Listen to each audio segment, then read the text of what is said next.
So David and I finished 7 of the 35 French infantry from the Great War.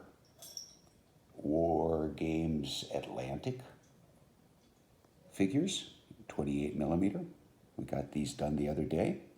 Had to make a second stop at Games Plus, where I picked up a rattle can of Vallejo acrylic matte varnish, which was the final step. It isn't as matte as Tamiya matte finish, but it did the job. So we're done with that. I'm not sure if we'll assemble and paint additional squads. Oh yeah, I also picked up a package of little bases. So for once, I might actually have something that looks a little bit better than some cardstock cutout. Can do those or leave those to David to do. So these 7 body types are what's on each of the 5 trees.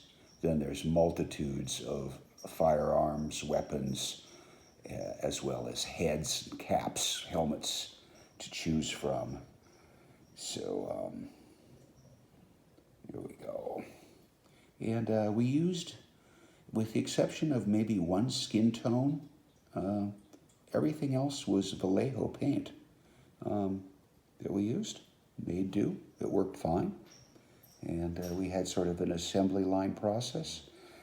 And although David, to my recollection, almost entirely painted the Senegalese, the colonial troops here.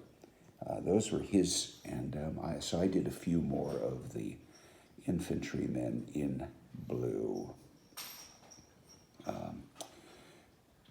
And it was a great project, and like these little guys, and impressed with the bargain prices. I think 35 figures for about $30, maybe a little bit less. And there they are. Maybe we'll get one more squad done, so that would get us up to 40% of the figures out of the box. Happy holidays, folks.